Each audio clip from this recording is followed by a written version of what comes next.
Estudia actuación en Timbre 4. Niños, adolescentes, adultos. Dirección Claudio Tolcachir. Informes en www.timbre4.com. ¿Ya descargaste la app Cuenta DNI en tu celular? Con Cuenta DNI del Banco Provincia podés pagar en más de 20.000 comercios adheridos de forma rápida, simple y segura. Para más información, ingresá en bancoprovincia.com.ar. El banco de las y los bonaerenses para todos los argentinos. ExxonMobil se encuentra presente en la Argentina desde hace más de 100 años. Actualmente, con más de 2.000 empleados, lleva adelante desarrollos de recursos no convencionales en la provincia de Neuquén, proyectos de exploración costa afuera, un centro de servicios global y programas para el fortalecimiento de las comunidades. ExxonMobil está contribuyendo con el crecimiento del país. En Edenor, estamos siempre cuando el país nos necesita, poniendo nuestra mejor energía. Realizamos más de 5.000 trabajos diarios en nuestra red eléctrica y bajamos la cantidad de cortes un 60%.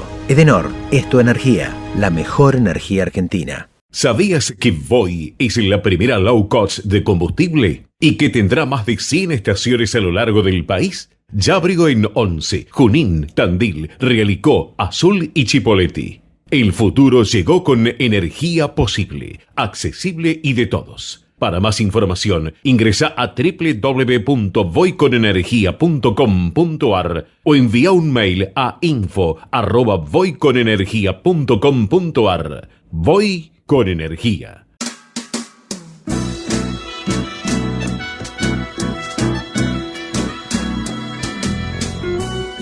Entrevistas con los protagonistas de la política, la cultura, el espectáculo, la música y el deporte. Un diálogo abierto para pensar desde una óptica diferente. Voces y Memoria, los martes de 20 a 21 con la conducción de Hernán Dobri. A noite fecunda, os gritos do seu sangue. Buenas noches, bienvenidos a una nueva emisión de Voces y Memorias. Hoy nos acompaña un economista, empresario, escritor, periodista. Nació en Ucrania y estudió en el Seminario de Maestros Hebreos. Se recibió de contador público en la Facultad de Ciencias Económicas de la UBA. Luego cursó Economía y Sociología en la Universidad Hebrea de Jerusalén. Durante su estadía en Israel colaboró con la radio Col Israel, donde fue su primera incursión en el periodismo, que luego en Argentina lo llevaría a participar de la creación del periódico Innovación, de Primera Plana, de Confirmado y del diario La Opinión, donde llegó a ser su jefe de redacción, su director en un breve periodo. En 1977 se exilió en España, donde vivió 37 años. Durante su carrera publicó Últimas cartas de Moscú, La opinión amordazada, Raíces y recuerdos, Chistes judíos que contó mi padre y La amenaza, su más reciente novela. Hoy nos tomamos un café con Abraya Rottenberg. Probá Viaggio Expresso, el café 100% natural en cápsulas compatibles. Comprá online en tiendaviaggio.com.ar. Con envío a todo el país o en su boutique ubicada en Salguero 2626 Palermo. Viaggio Expresso, el verdadero sabor del buen café. Muchísimas gracias por acompañarnos. Encantado de estar contigo. De verdad.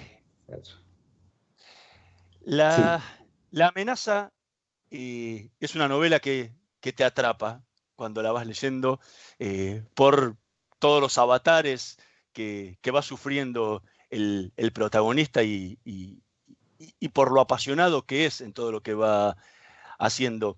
En más de una entrevista te escuché decir que parte de ese Travin era tu vida.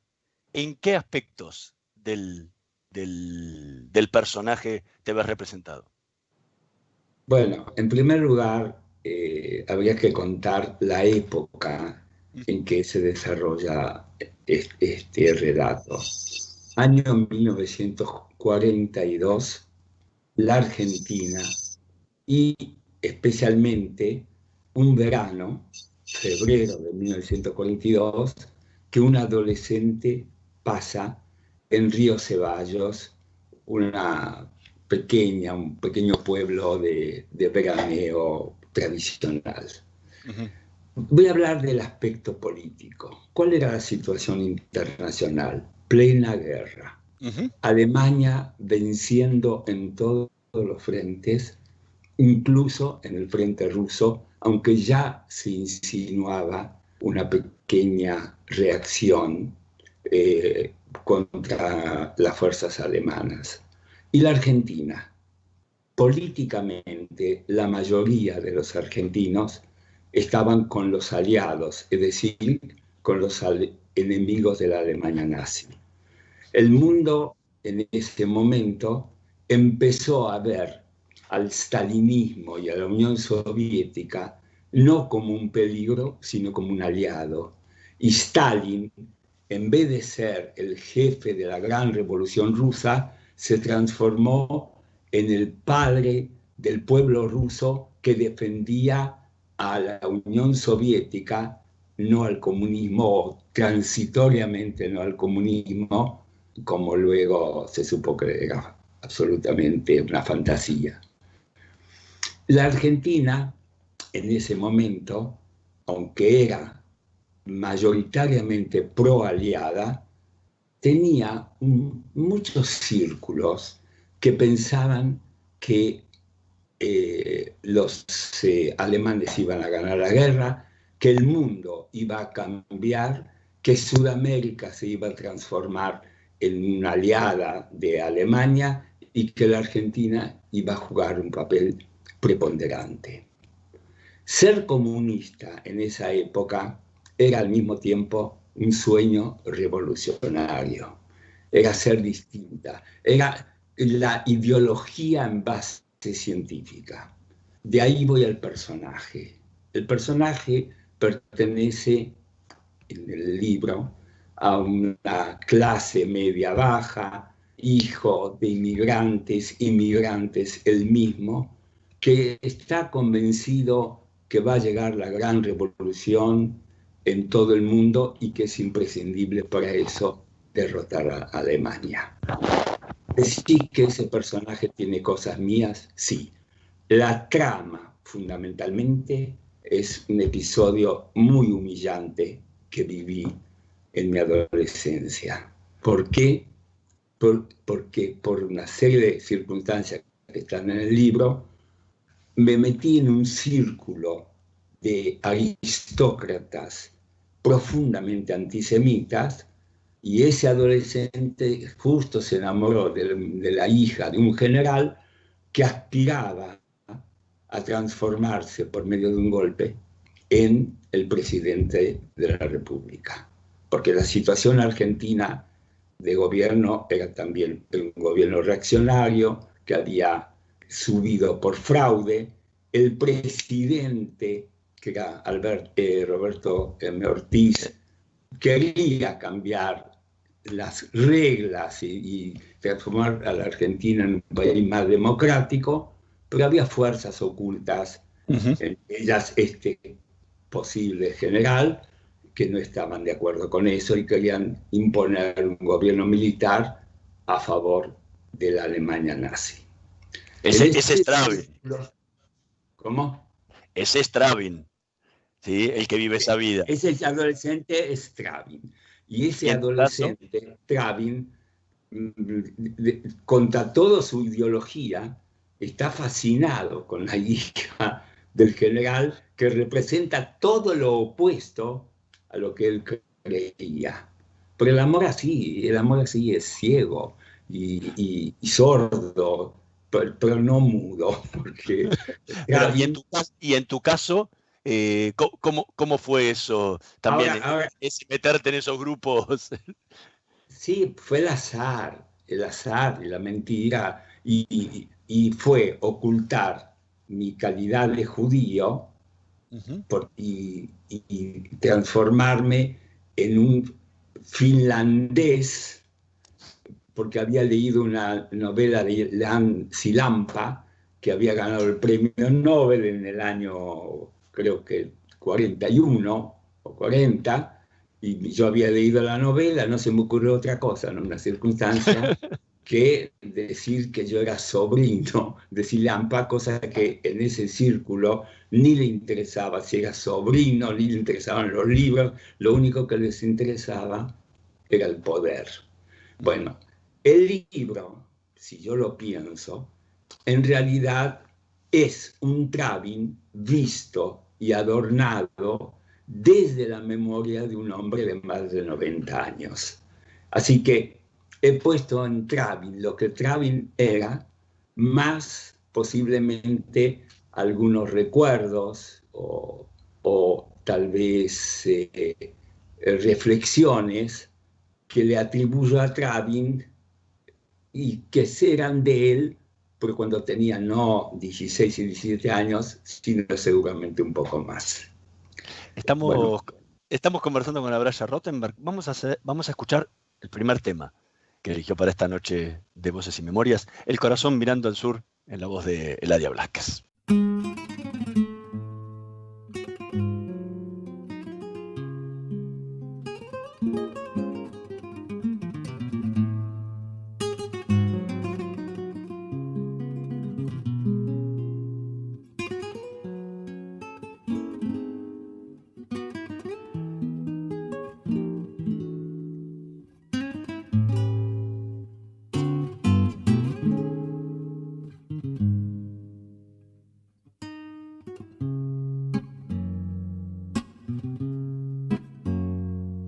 Nací en un barrio donde el lujo fue un albur.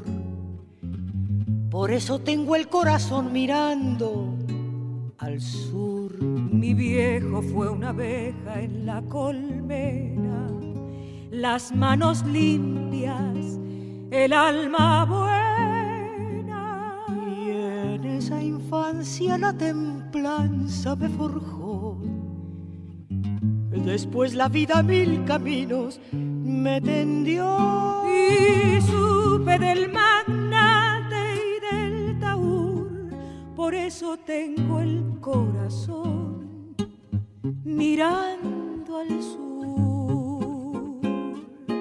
Mi barrio fue una planta de jazmín, la sombra de mi vieja en el jardín, la dulce fiesta de las cosas más sencillas y la paz en la gramilla de cara al sol. Mi barrio fue mi gente que no está, las cosas que ya nunca volverán. Si desde el día en que me fui con la emoción y con la cruz, yo sé que tengo el corazón mirando al sur. La geografía de mi barrio llevo en mí. Será por eso que del todo no me fui. La esquina, el almacén, el viverío, los reconozco, son algo mío. Ahora sé que la distancia no es real y me descubro en ese punto cardinal. Volviendo a la niñez desde la luz, teniendo siempre el corazón mirando al sur. Mi barrio fue una planta de jazmín, la sombra de mi vieja en el jardín, la dulce fiesta de las cosas más sencillas y la paz en la gramilla de cara al sol. Mi barrio fue mi gente que no está, las cosas que ya nunca volverán. Si desde el día en que me fui con la emoción y con la cruz, yo sé que tengo el corazón mirando al sur.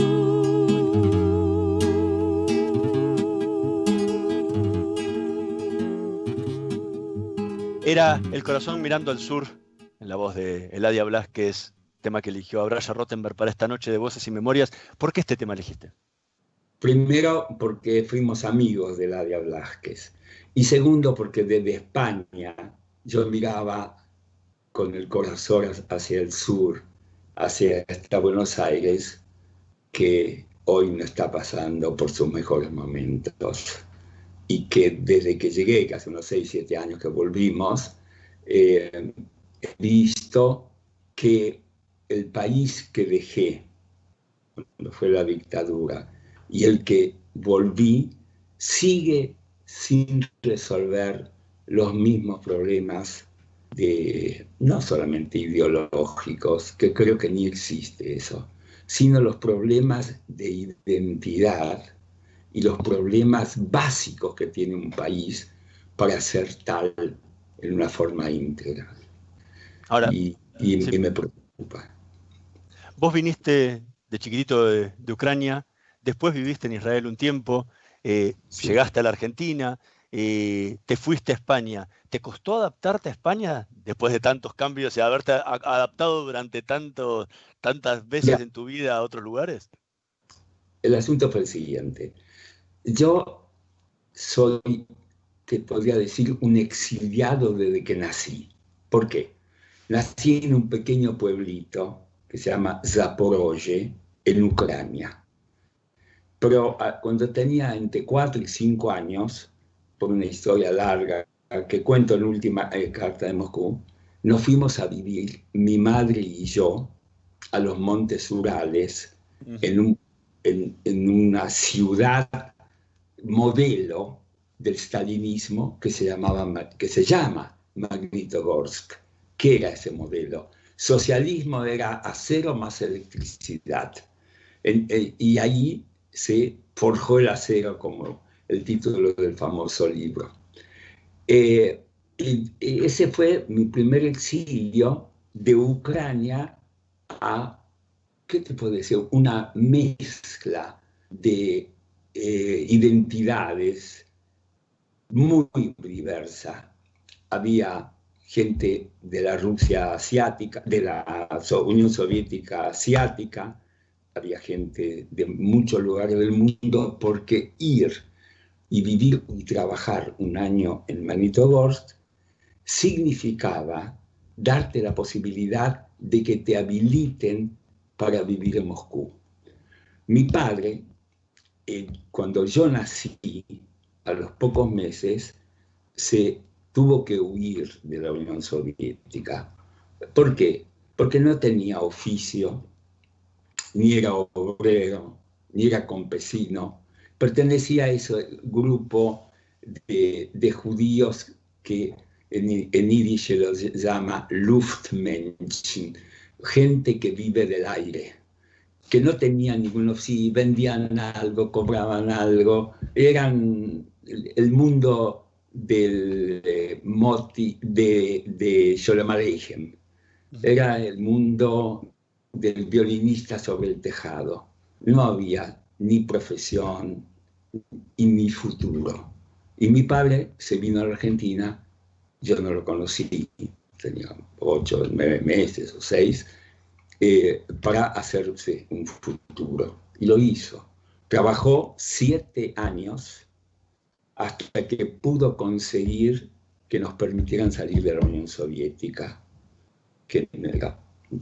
Entonces, para volver a otro exilio, el maravilloso exilio de Moscú, porque en Moscú mi madre consiguió un trabajo muy digno, porque tenía cierta formación, y vivíamos en una casa colectiva frente al Kremlin, con lo cual tengo en mi memoria las largas filas de visitantes de toda la Unión Soviética que venían a dar homenaje a Lenin, cuya tumba estaba pegada a la Plaza Roja. Kremlin. Bueno, pues de ahí volví nuevamente a mi pueblo natal. Después pasé a otro pueblito que era, mi pueblo natal era el de mi padre, al pueblito de mi madre. Después de vuelta, de allí cuando tenía casi 7 años y medio, a Buenos Aires. Entonces, luego, bueno, varios exilios, y aprendí algo que creo que vale la pena pensar. Primero, cuando llegas a un lugar, aunque creas que vas a estar 3 días allí, pensá que vas a estar toda la vida. Porque si pensás que estás transitoriamente, nunca vas a vivir. Vas a estar siempre con un pie levantado para cruzarte al otro lado. Y en segundo lugar, que el exilio no es tan dramático. Si tenés la capacidad y los ojos abiertos, el exilio suma, enriquece, te da la posibilidad de descubrir cosas que en tu rutina, aunque sea una vida apasionante la tuya, la pasión también puede ser una rutina, no te permite ver.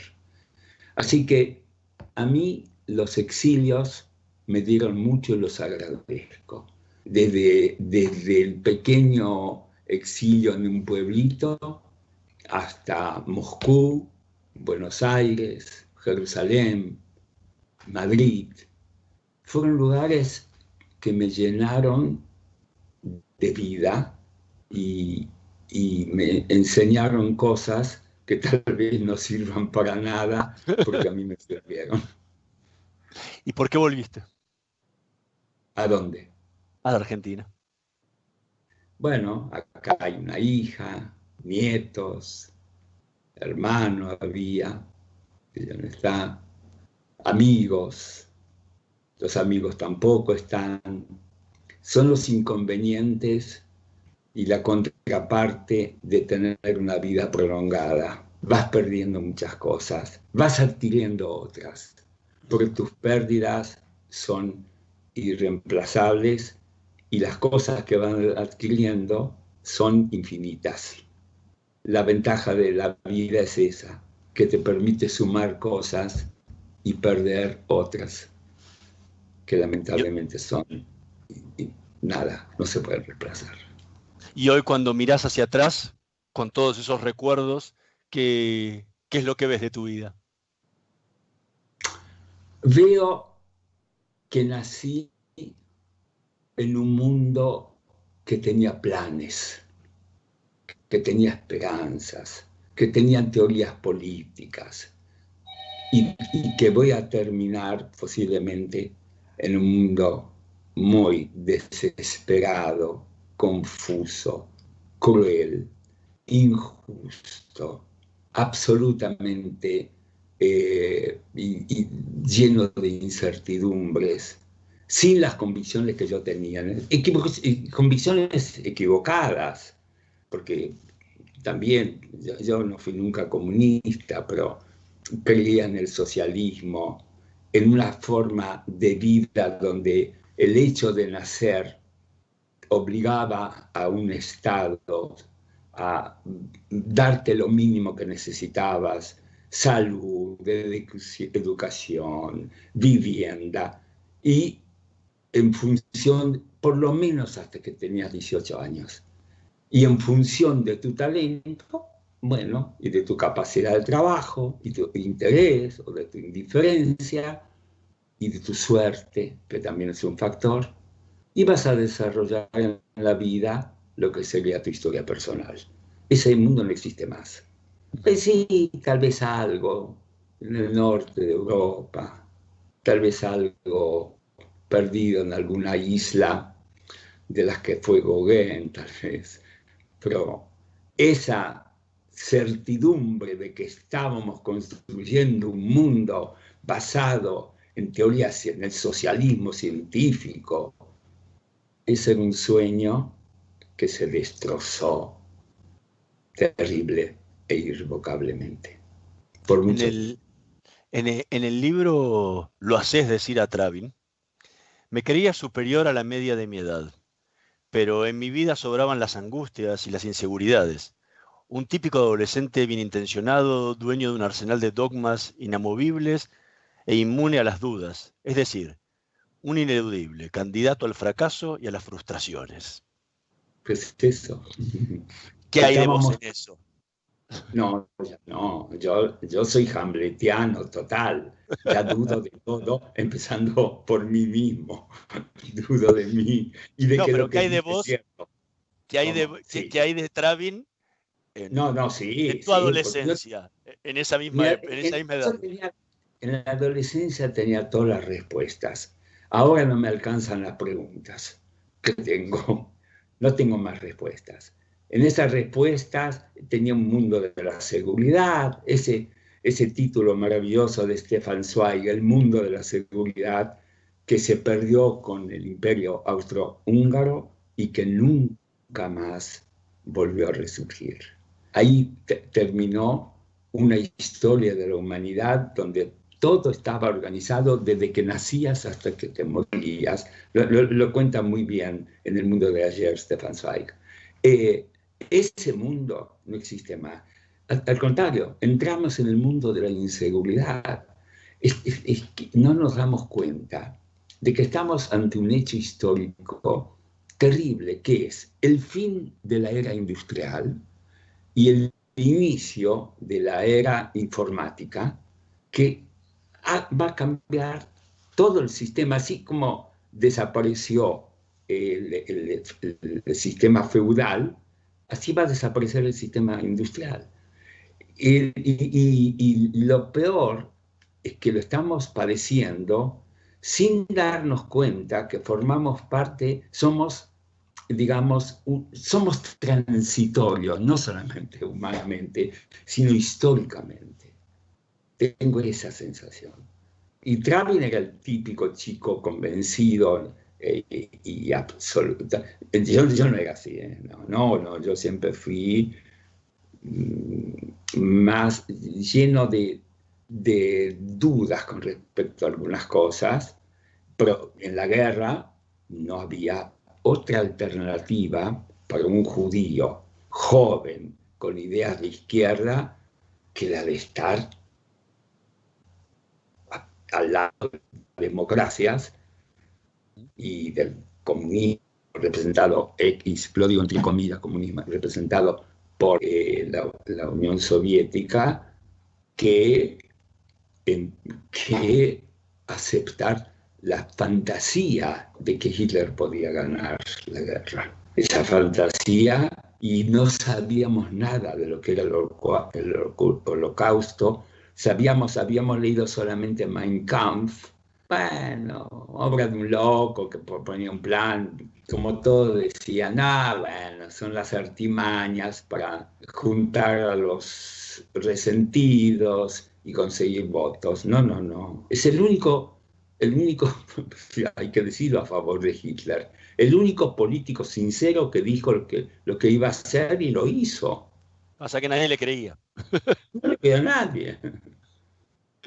Estamos conversando con Abraya Rottenberg. Vamos a hacer una pequeña pausa. En un minutito más volvemos con más Voces y Memorias. Vamos la radio, somos tu voz. Vamos con Eco, siempre la verdad y la mejor información. Descarga gratis de tu celular la aplicación Ecomedios. Podés escucharnos en vivo, informarte con las últimas noticias y entrevistas en audio y video. Búscala y bajate la aplicación Ecomedios. Podés vernos en vivo en ecomedios.com. Contenidos audiovisuales. Conectate con nosotros. Línea directa 4-325-1220. Voces y Memoria. Una hora con los protagonistas de la política, la cultura, el espectáculo, la música y el deporte para pensar desde una óptica diferente.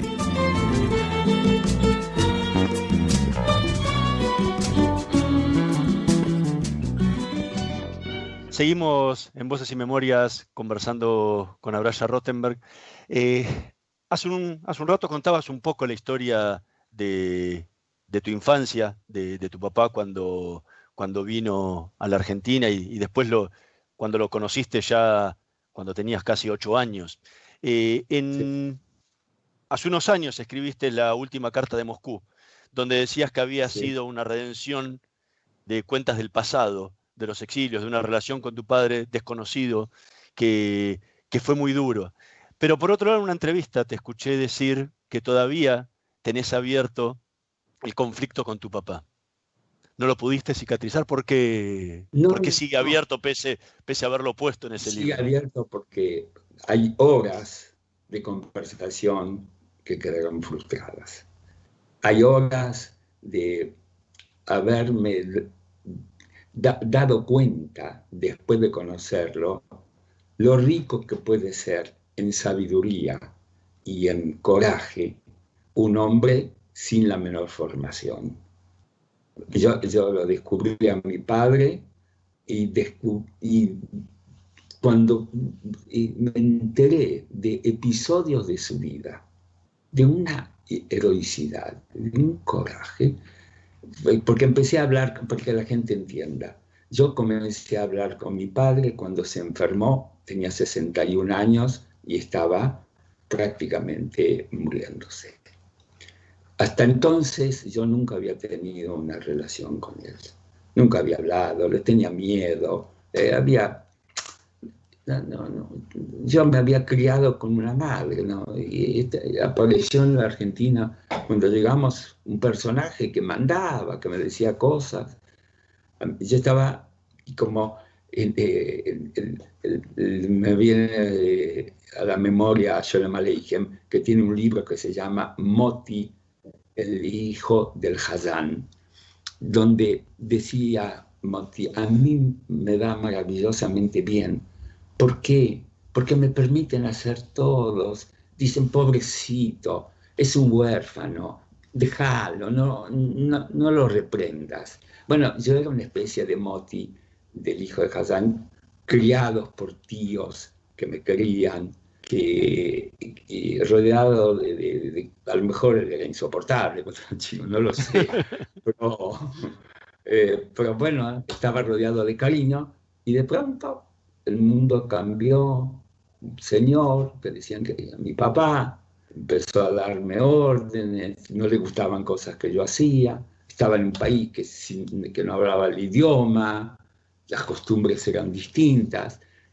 Y de pronto con ese hombre que estaba además, trabajaba como un animal, fue primero un cuentenik, es decir, un vendedor a plazo, un vendedor ambulante, durísimos años. Tenía su activo y su pasivo sobre los hombros. Todo vendía medias, camisetas, todo lo que tenía lo debía. Era una vida muy dura. Y cuando me fui enterando de detalles de esa vida, me sentí muy conmovido por él. Y de pronto descubrí que mi padre no era ese hombre hosco que estaba siempre mirándome con ojos severos, sentía su crítica, no hacía lo que a él le hubiese gustado que hiciera, sino un ser humano lleno de fuerza, de heroicidad, de coraje, que se fue a los 23 años solo a la Argentina, donde había un hermano con el cual se llevaba mal además, y empezó una vida durísima y fue construyendo lo que para mí nos parecía natural que comiéramos todos los días ahí. Entonces ese hombre de pronto y además sabio, me decía cosas muy inteligentes que no había leído, como yo, que repetía frases de Proust, o de Simone de Beauvoir, o de Sartre, o de no sé quién, o de Dostoyevsky. No, esto era vida. Y empecé a darme cuenta y a valorizarlo eso, y mucho. Así que me quedé con ganas de seguir hablando con él. Y lamentablemente no pudo ser porque falleció a los 62 años, muy joven, y un proceso muy doloroso. En fin, quiero decir algunas cosas sobre la amenaza. ¿Por qué escribí La amenaza? Eso te iba a preguntar ahora, porque en varias entrevistas dijiste que la amenaza también era otra herida que tenías dentro y que necesitabas sacarlo. Y te iba a preguntar cuál era esa otra herida que tuviste y por qué tantos años tuviste esa herida guardada y no la escribiste como el otro libro. No es que la tenía guardada. Yo tardé muchos años en escribir libros. Nada, hice un poco de periodismo, pero nunca escribí libros. Solamente, mirá, en el año 52 se hizo en Nueva York un concurso de escritores jóvenes. Y yo, lo organizó un diario judío que no existe más, Die Jüdische Zeitung, el diario israelita, y el diario judío de Nueva York, que tiene más de 100 años, que se llama Forwards, y que ahora, las ironías, vive de 2 ediciones y una tercera que la tiene como símbolo. La edición en ruso, porque hay muchos judíos rusos que leen ese diario, la edición en inglés y un poquitito una edición en yiddish, que no sé quién lo leen o la deben regalar en los cementerios, porque ahí están sus lectores. Bueno, ese Forward en el año 52 era un diario muy importante en Nueva York, tenía influencia política incluso por los votos de los judíos en Nueva York, y Die Zeitung organizaron ese premio literario en yiddish y yo me gané el primer premio con un ensayo sobre la juventud judía en la Argentina y en Israel. Recién había vuelto de Israel. Y después no escribí más, nunca, algún artículo. En Nueva Acción, yo soy uno de los fundadores del diario Nueva Acción, que sigue hasta hoy, 70 años, sí. O más casi. Entonces, pero hubo los 3 libros que escribí son todos autobiográficos. Uh-huh. La opinión amordazada, o acá se llama Historia Confidencial, que la editó Sudamericana y en España Mario Muchnik, gran editor. Última Carta de Moscú, y hay otros más que no importa, chiquitos, pero los 3 importantes son y La amenaza. ¿Por qué La amenaza? ¿Qué pasó con La amenaza? Fue cuando yo hice conciencia, años más tarde, primero de lo que hice, ocultar mi judaísmo. Uh-huh. Segundo, está bien, fue por amor, pero bueno. Segundo, fui humillado. Muy parecido en la fórmula. No me pegaron nada, pero me tiraron al río. Y no podía soportarlo eso. Dije, lo tengo que contar. Nunca me salió. Me puse a escribir y nunca me salió. Hasta que, cuando cumplí 90 años, una mañana me desperté y dije, ya tengo la forma, lo voy a hacer así. Lo voy a hacer en un capítulo que transcurre en la actualidad, el libro, la historia de lo que sucedió y los personajes que había en Río Ceballos, y termino con la actualidad bajo la dictadura militar. Uh-huh. Los personajes que aparecen, la mayoría existió, aunque yo los hice más sofisticados.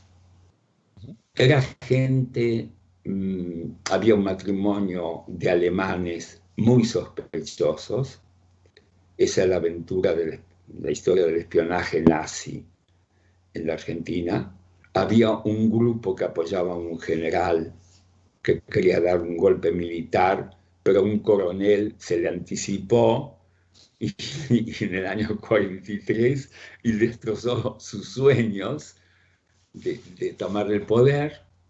Y había gente de la aristocracia, digamos, o de la gente acomodada, terriblemente antisemita.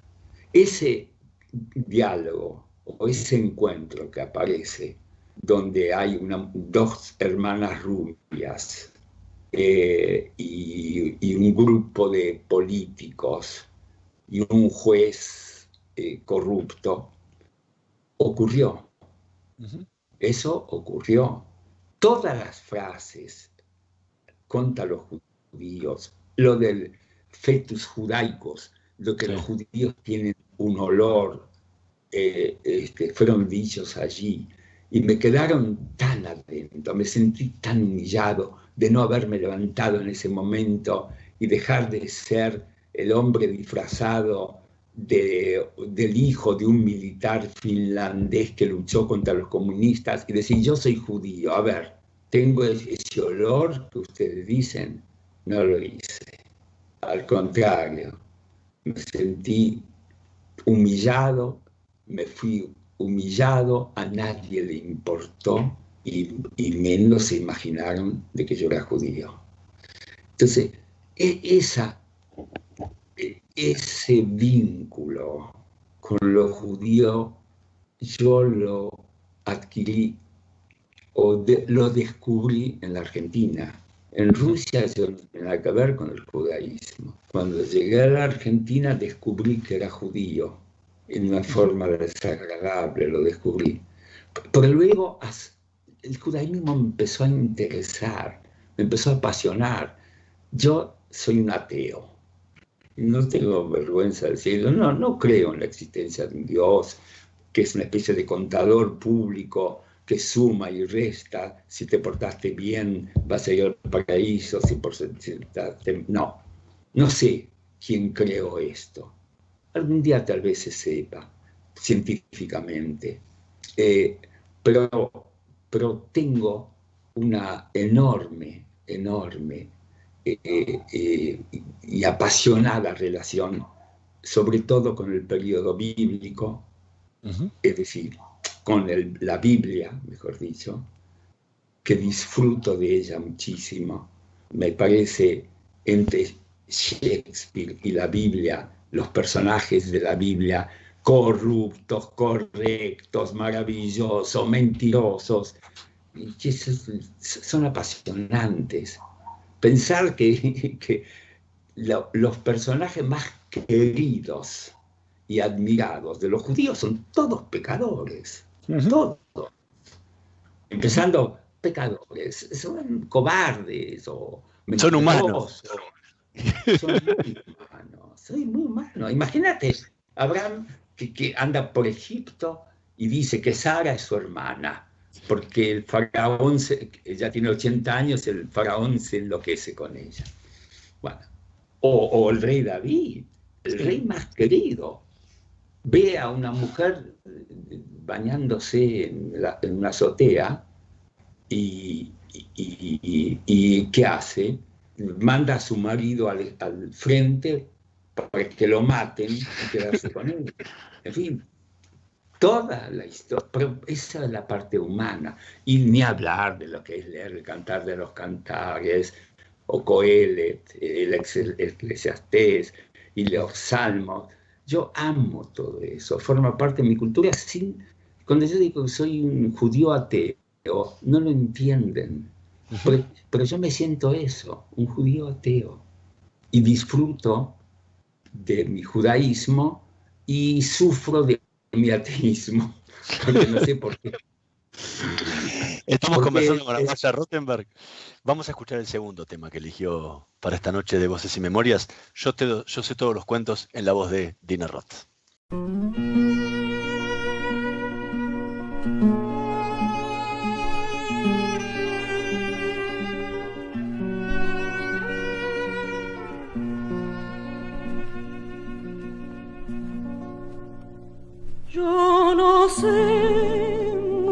muchas cosas, es verdad. Yo no sé muchas cosas, es verdad. Digo tan solo lo que he visto, tan solo lo que he visto. Y he visto que la cuna del hombre la mecen con cuentos, que los gritos de angustia del hombre los ahogan con cuentos, y que el llanto del hombre lo taponan con cuentos, que los huesos del hombre los entierran con cuentos, y que el miedo del hombre inventó todos los cuentos.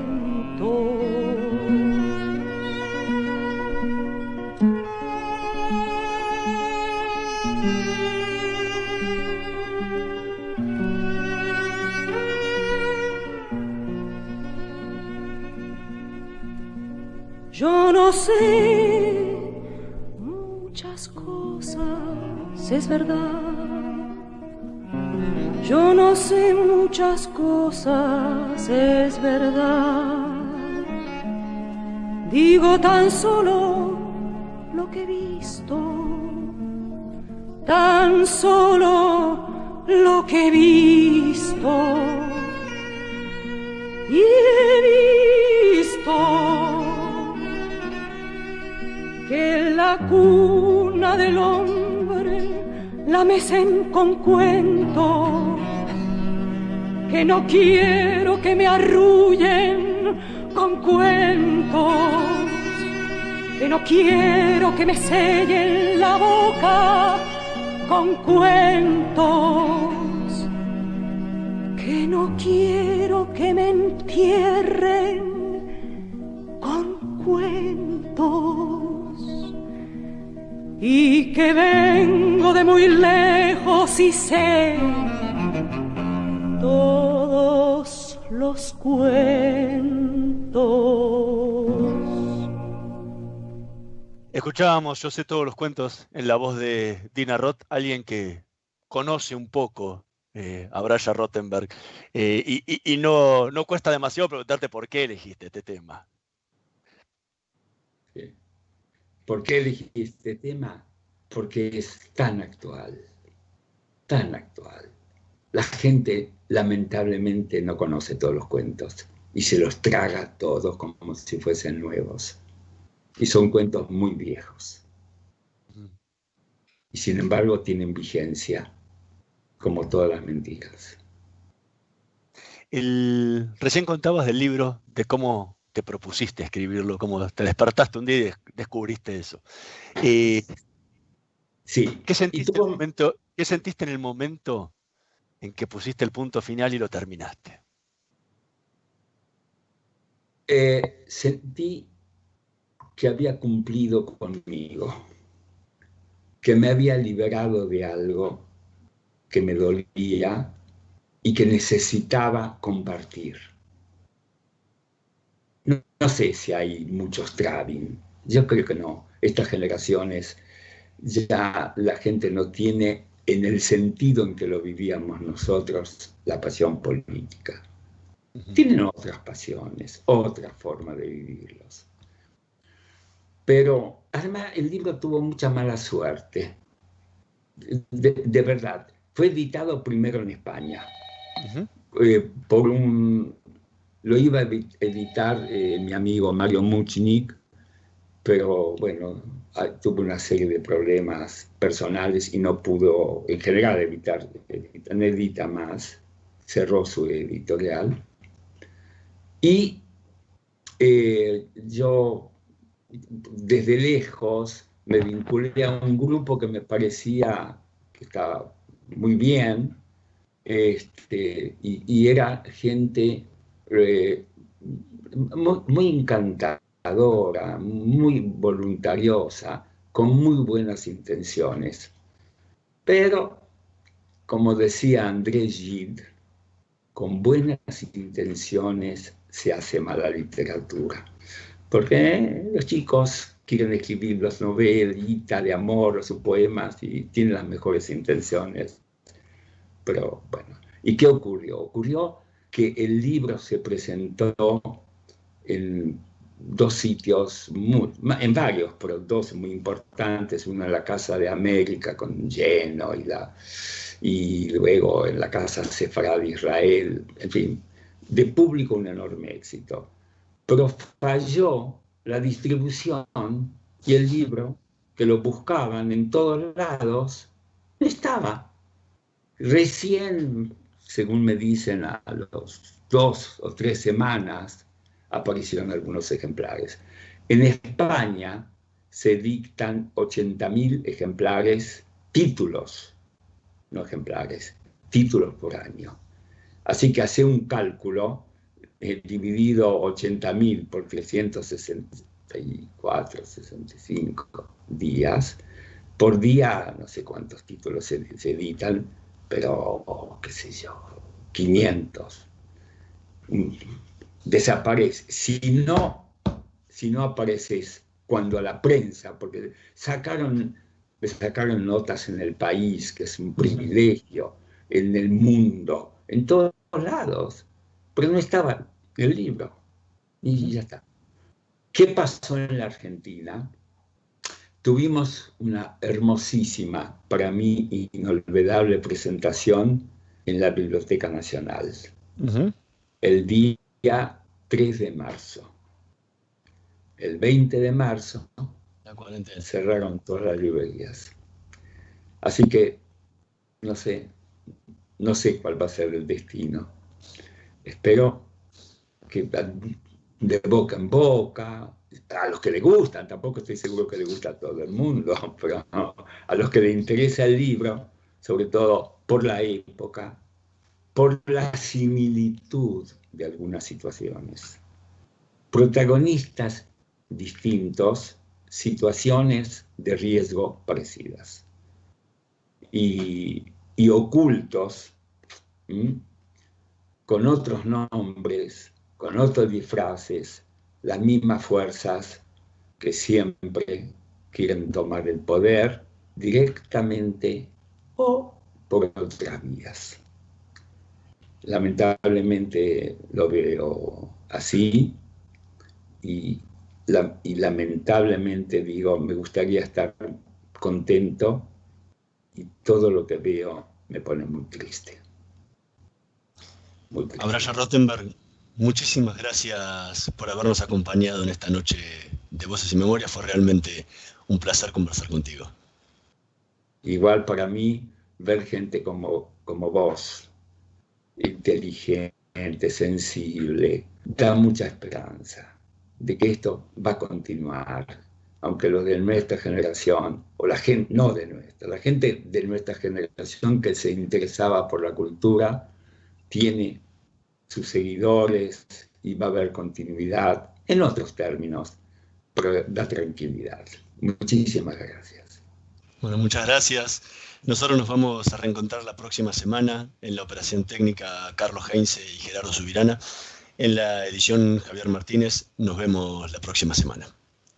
Chao. Probá Viaggio Expresso, el café 100% natural en cápsulas compatibles. Comprá online en tiendaviaggio.com.ar. Con envío a todo el país o en su boutique ubicada en Salguero 2626 Palermo. Viaggio Expresso, el verdadero sabor del buen café. Estudia actuación en Timbre 4. Niños, adolescentes, adultos. Dirección Claudio Tolcachir. Informes en www.timbre4.com. ¿Ya descargaste la app Cuenta DNI en tu celular? Con Cuenta DNI del Banco Provincia podés pagar en más de 20.000 comercios adheridos de forma rápida, simple y segura. Para más información, ingresá en bancoprovincia.com.ar. El banco de las y los bonaerenses para todos los argentinos. ExxonMobil se encuentra presente en la Argentina desde hace más de 100 años. Actualmente, con más de 2.000 empleados, lleva adelante desarrollos de recursos no convencionales en la provincia de Neuquén, proyectos de exploración costa afuera, un centro de servicios global y programas para el fortalecimiento de las comunidades. ExxonMobil está contribuyendo con el crecimiento del país. En Edenor, estamos siempre cuando el país nos necesita, poniendo nuestra mejor energía. Realizamos más de 5.000 trabajos diarios en nuestra red eléctrica y bajamos la cantidad de cortes un 60%. Edenor es tu energía, la mejor energía argentina. ¿Sabías que Voi es la primera low cost de combustible y que tendrá más de 100 estaciones a lo largo del país? Ya abrió en Once, Junín, Tandil, Realicó, Azul y Chipoleti.